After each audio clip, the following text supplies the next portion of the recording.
নমস্কার, আজকাল .in এর ফেসবুক পেজ এবং ইউটিউব চ্যানেলে আপনাদের স্বাগত জানাই। আমরা যেমন আগের কয়েকটি এপিসোডে কয়েকজন বিখ্যাত রাজনৈতিক ব্যক্তিত্বদের নিয়ে কথা বলেছি, তেমনি আজকের এপিসোডে কথা বলবো আরেকজনকে নিয়ে, এবং আমাদের সঙ্গে তার ব্যক্তিগত অভিজ্ঞতার মাধ্যমে সেই মানুষটির কথা ভাগ করে নেবেন বরিষ্ঠ সাংবাদিক জয়ন্ত ঘোষাল। জয়ন্তদা, আপনাকে স্বাগত জানাই আবার। আমরা আজকে যাকে নিয়ে কথা বলবো তার নাম নরেন্দ্র মোদী, ভারতবর্ষের প্রধানমন্ত্রী এবং বিপুল জনপ্রিয়তায় ক্ষমতায় ফিরে আসা প্রধানমন্ত্রী। সেই নরেন্দ্র মোদীর আগাগোড়া জার্নিটা বা যাত্রাটা কিন্তু এত সহজ বা এত জনপ্রিয়তায় মোড়া ছিল না। আমরা গুজরাতের ইতিহাস জানি, গোধরার কথা জানি, সেসব ইতিহাস পার করে তিনি এখন দেশের প্রধানমন্ত্রী এবং কার্যত বিরোধীরা খুব কাছাকাছি পৌঁছতে পারেন না আসনের অঙ্কে, ভোটের অঙ্কে তার কাছাকাছি। তো এই যে শুরুটা, নরেন্দ্র মোদীর এই যে যাত্রার শুরুটা, যেখান থেকে তিনি তার পথ চলাটা শুরু, রাজনীতির প্রথম দিককার দিনটা কিরকম ছিল, মানে আপনার কিরকম অভিজ্ঞতা ছিল? মানে আমি প্রথমেই উদ্দালক যেটা বলবো সেটা হচ্ছে যে নরেন্দ্র মোদীর যে রাজনীতি বা বিজেপির যে রাজনীতি, নরেন্দ্র মোদীর যে রাজনীতি, সেটা ঠিক না ভুল, সেটা মতাদর্শগতভাবে আমি তার পক্ষে না বিপক্ষে, এটা একটা আলাদা আলোচনার বিষয়। আমি আজকে সেটাতে ঢুকছিই না, কারণ আমার আলোচনার বিষয় হচ্ছে কিন্তু নরেন্দ্র মোদীর রাজনীতিটা সঠিক না বেঠিক এটা নিয়ে নয়। আমরা তো আলোচনা করছি নরেন্দ্র মোদী, তার একটা ব্যক্তি, তার সাফল্যের রসায়ন, সে কি করে, তুমি যে প্রশ্নটা করছো সেটারই উত্তর দিচ্ছি যে নরেন্দ্র মোদী কি ছিল এবং কি হলো এবং কি করে হলো। আমি সাংবাদিক হিসেবে যেহেতু 40 বছর দিল্লিতে থাকার দৌলতে, এটা তো কোনো কৃতিত্ব দাবি করছি না, কিন্তু যেহেতু আমার বিজেপি বিট ছিল, নরেন্দ্র মোদীকে আমি দেখেছি তখন অশোকা রোডে, মানে যেটাকে অশোকা রোড দিল্লিতে বলা হয়, আমাদের বলা উচিত অশোক রোড, অশোকা কেন বলবো, যাই হোক, তো অশোকা রোড দিল্লিতে বলা হয়। তো সেই অশোকা রোডে 11 নম্বর অশোকা রোডে, এটা ছিল পুরনো বিজেপির অফিস, যেখানে আডবাণীও পার্টি সভাপতি হিসেবে বসেছেন, বাজপেয়ী ছিলেন, বিভিন্ন সময় বিভিন্ন, আমি অনেক পার্টি সভাপতি দেখেছি, জনা কৃষ্ণমূর্তি, বাঙ্গালু লক্ষ্মণ। সেই সময় নরেন্দ্র মোদী কিছুই নয়, এবং নরেন্দ্র মোদী আরএসএস এর প্রচারক, এবং আরএসএস থেকে বিজেপিতে একজন দুজন নেতাকে তারা পাঠিয়ে দেয় বিজেপির সাথে আরএসএস এর সংযোগ রক্ষা করা এবং পার্টির হয়ে কাজ করা। এবং ওটা আরএসএস নেতৃত্ব ঠিক করেনি কাকে পাঠানো হবে, ওটা মিউচুয়ালি বিজেপি এবং আরএসএস এর মধ্যে ঠিক হয়। নরেন্দ্র মোদী বিজেপির কেন্দ্রীয় অফিসের পিছনে, যেখানে বেসিক্যালি ওটা ব্রিটিশ পিরিয়ডে লুটেন্স দিল্লিতে ওগুলো ছিল সার্ভেন্টস কোয়ার্টার, কিন্তু সেই সার্ভেন্টস কোয়ার্টার যেটা লনের একদম পেছনে, যেটাকে বলা যায় একটা ব্যারাকের মতো, সেখানে একটা ঘরে গোবিন্দাচার্য থাকতেন, মানে গোবিন্দাচার্য যেটাকে আমরা বলি, আর একটা হচ্ছে নরেন্দ্র মোদী থাকতেন। দুই প্রচারক দুজনে একা থাকতেন, এবং সেই সময় বিকেল 3টের সময় বিজেপির ব্রিফিং হতো একটা। কিষানলাল শর্মা বলে একজন নেতা ছিলেন, এরকম অনেক নেতাই ছিলেন, কেদারনাথ সাহানি বলে একজন নেতা ছিলেন, তারা সব ব্রিফ করতেন। আর আমরা ওটা হয়ে যাওয়ার পর গল্প করার জন্য, নানা রকমের জিনিস বোঝার জন্য গোবিন্দাচার্য বা নরেন্দ্র মোদীর কাছে যেতাম। তখন নরেন্দ্র মোদী, তখন থেকে ওনাকে আমি দেখেছি, এবং আমি দেখেছি যে নরেন্দ্র মোদীর মধ্যে দুটো গুণ ভয়ঙ্করভাবে চোখে পড়েছে। একটা হচ্ছে বরাবরই he is a very focused person, মানে একেবারে যাকে বলে সিঙ্গলনেস অফ পারপাস, মানে আমি এটা করব, আমি ডিফোকাসড হব না, এইরকম ভাবে দেখে, একদম এদিকে ওদিকে দেখে না। এইটা ওনার মধ্যে ভয়ঙ্কর ভাবে এখনো আছে, এবং ফোকাসটা নড়ে না আছে। নাম্বার 2 হচ্ছে ভয়ঙ্কর পরিশ্রম করতে পারে এবং ফালতু ব্যাগার খাটে না, জানে যে কি করা উচিত আর কি করা উচিত না, সেই অনুযায়ী পরিশ্রমটা করে। তখন ওখানে যখন ছিল, তখন লালকৃষ্ণ আডবাণী হচ্ছেন মানে হেলম অফ অ্যাফেয়ার্স এবং পার্টি সভাপতি, কখনো হচ্ছে না, কিন্তু আডবাণী মূল চালিকা শক্তি, এবং আডবাণী তো রাম মন্দির আন্দোলন সমস্ত কিছু। আডবাণী সেই সময় একটা পরবর্তী প্রজন্মের যারা নেতা তাদেরকে তৈরি করছেন, এবং এই নেতারা কারা না, সুষমা স্বরাজ, রাজনাথ সিং, অরুণ জেটলি, প্রমোদ মহাজন, এরা অনেকে মারাই গেছে, আনন্দ কুমার তিনিও মারা গেছেন, এরকম এদেরই মধ্যে একজন ছিলেন, গোবিন্দাচার্য ছিলেন, উমা ভারতী, বসুন্ধরা রাজে, এক ঝাঁক বিভিন্ন রাজ্য ওয়ারি আডবাণী তৈরি করলো। মোদি তখন, মোদি কিন্তু আমরা মোদি বলি, আডবাণী কোনোদিন মোদি বলে না, আডবাণী সবসময় নরেন বলে। তো নরেনকে তৈরি করলো। এবারে সেই নরেন আডবাণীর স্নেহধন্য হলো। এবং আমার এখনো মনে আছে যে নরেন্দ্র মোদী যে চিফ মিনিস্টার হলো প্রথম, তখন ও এমএলএ নয়, চিফ মিনিস্টার হলো। ও প্রাইম মিনিস্টার হয়েছে তখন লোকসভার এমপি নয়। সুতরাং ওর জীবনে অদ্ভুত ব্যাপার। এবং কেশুভাউ ওখানকার চিফ মিনিস্টার, এবং তাকে প্যাটেল, এবং এই কেশুভাই প্যাটেলকে প্যাটেল ভোটের জন্য রাখা হয়েছিল, কিন্তু দুর্নীতি নানা রকমের হচ্ছে এবং এমএলএরা সমবেতভাবে তার উৎখাত চাইল, এবং নরেন্দ্র মোদীকে তখন বসানো হলো, কেশুভাইকে সরানো হলো, এবং আডবাণী নরেন্দ্র মোদীকে সাপোর্ট করলো। যে মেজরিটি অফ দ্য এমএলএস চাইছে, বাজপেয়ী কিন্তু সাপোর্ট করেনি। বাজপেয়ী কিন্তু কেশুভাইকে রাখার পক্ষে ছিল তখন। কিন্তু যাই হোক, সেটা তো ইতিহাস।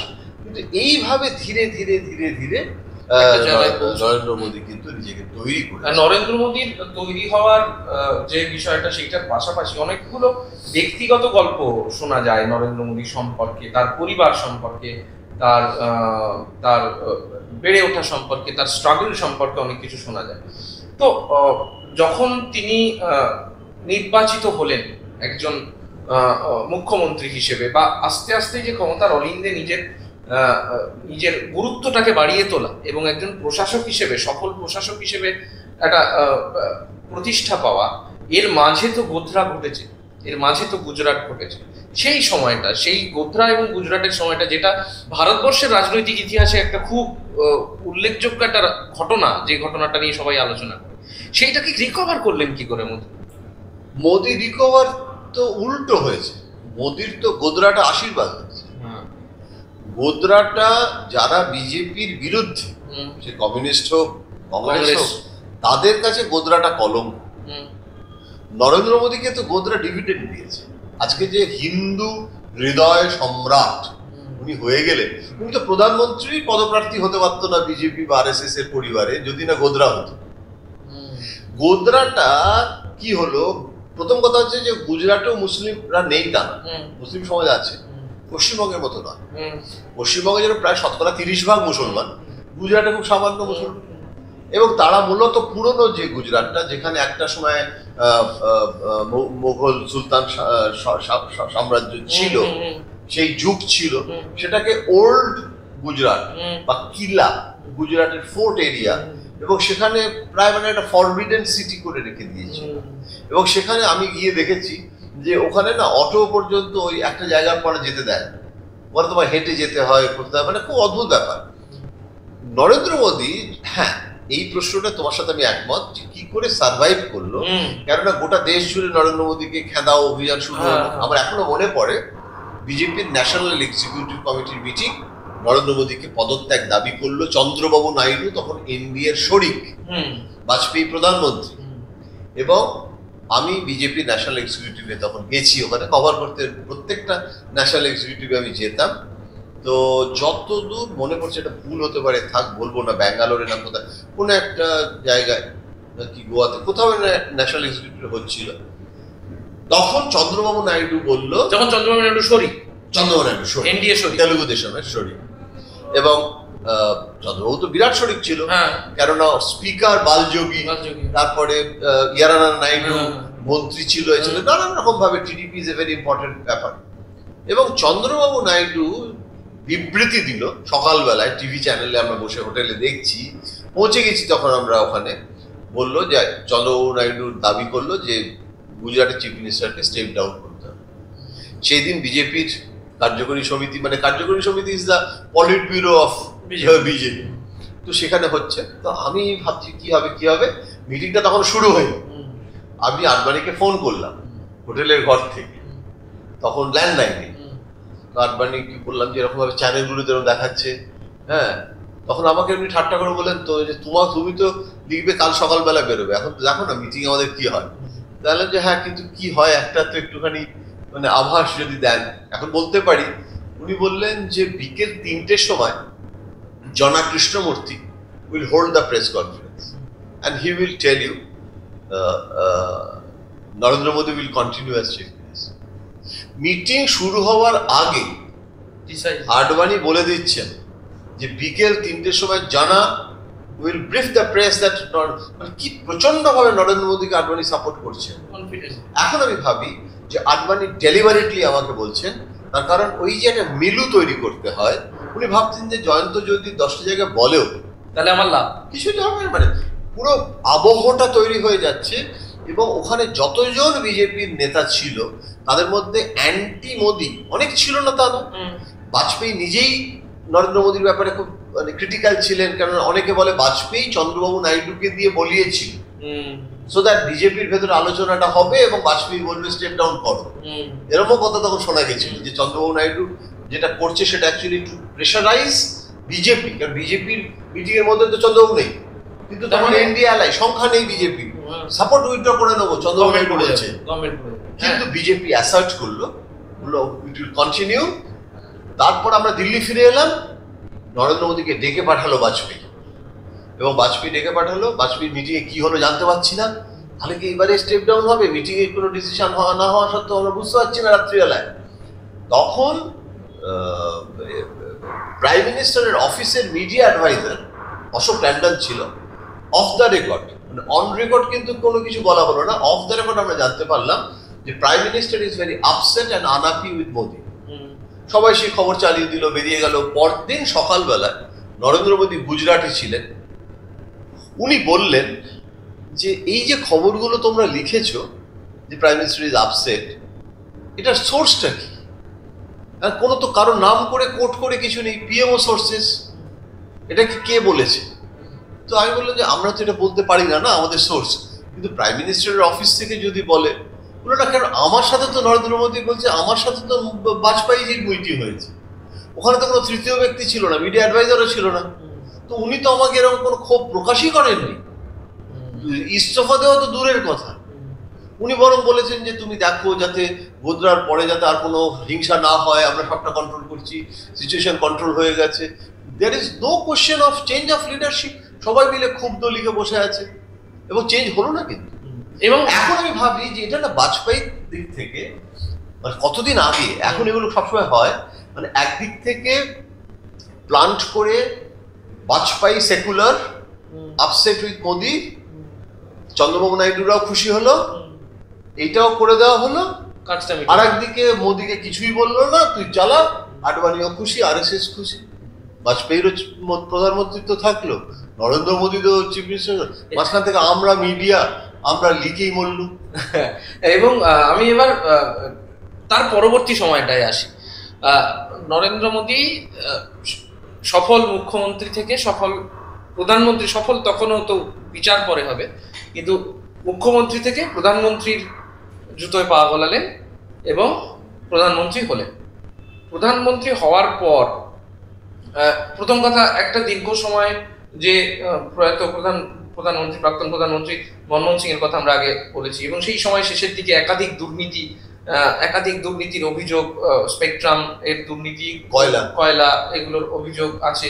সেই সবের মধ্যে থেকে বিপুল আন্না হাজারের সেই আন্দোলন দিল্লিতে, এবং তারপর প্রধানমন্ত্রী হলেন নরেন্দ্র মোদী।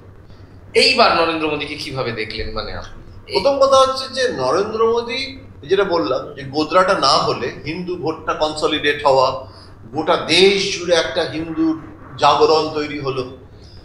বিজেপির আডবাণী প্রধানমন্ত্রী হতে চেয়েছিলেন, অরুণ জেটলি ছাড়া। আচ্ছা, আমি একটা ছোট্ট এক কথায় প্রশ্ন জিজ্ঞেস করি, যেটা যে অনেকে বলে আডবাণীর সঙ্গে পরবর্তীতে মোদীর সম্পর্ক খুব খারাপ হয়েছে, এটা কি সত্যি? খুব খারাপ মানে আডবাণী এমন একটা মানুষ, কারোর সঙ্গে ওই মনমোহন সিং এরই মতো কারোর সঙ্গে খুব খারাপ হওয়ার সুযোগ নেই, মানে ওইরকম একটা কনফ্রন্টেশনালিস্ট পার্সন ছিলেন না আডবাণী। হ্যাঁ, কিন্তু আডবাণী যেটা প্রথম নরেন্দ্র মোদীকে যেমন আরএসএস করলো, যে চেয়ারম্যান করলো ইলেকশনের আগে, যে campaign committee chairman, prime ministerial candidate কিন্তু নরেন্দ্র মোদীকে অ্যানাউন্স করেনি, না করে এটা চেয়ারম্যান করে দিল। এটা হলো ওই গোয়াতে ন্যাশনাল, আবার একটা ন্যাশনাল এক্সিকিউটিভ, প্রচন্ড বৃষ্টি হচ্ছে, আডবাণী এলো না এবং বললো যে, সবাই বললো যে ক্ষুব্ধ, আবার আমরা সবাই বললাম ক্ষুব্ধ।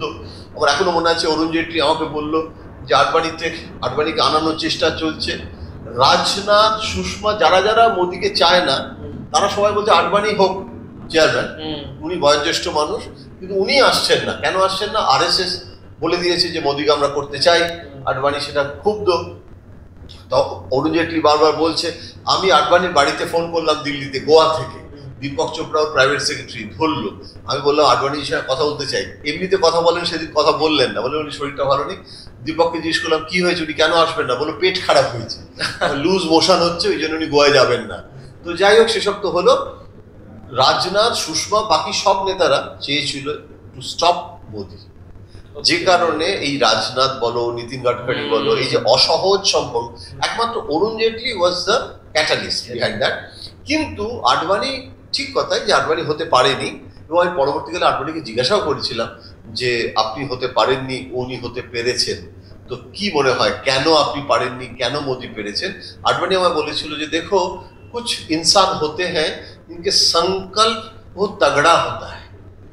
তোমার যদি সংকল্প যে আমি এটা করব, আমি ফার্স্ট হব, এটার মধ্যে না একটা কারেজ অফ কনভিকশন, একটা এই সংকল্পটা আমরা ভাবি যে আমি আমি আমি আমি সিনেমাও দেখতে যাব, হ্যাঁ, আমি ওই বিরিয়ানিটাও পার্টিটাতে যেতে হবে, আমাকে অমুক ওটাও করতে হবে, আবার আমাকে ফার্স্টও হতে হবে, সেটা এরকম ভাবে তো হয় না। তোমাকে একটা মানে ফার্স্ট হতে হবে, তো ফার্স্ট হতে হবে, বাকি অন্তত পরীক্ষার আগে অব্দি।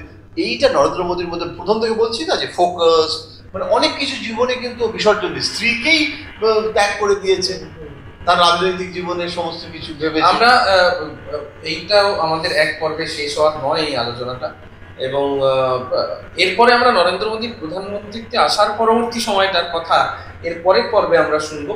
এই প্রথম পর্বে আমরা নরেন্দ্র মোদী প্রধানমন্ত্রীতে আসা পর্যন্ত কথাটা শুনলাম, অভিজ্ঞতা শুনলাম। জয়ন্তদা, ধন্যবাদ। আপনারা অবশ্যই নজর রাখুন আজকাল.in এর ফেসবুক পেজ এবং ইউটিউব চ্যানেলে। নমস্কার।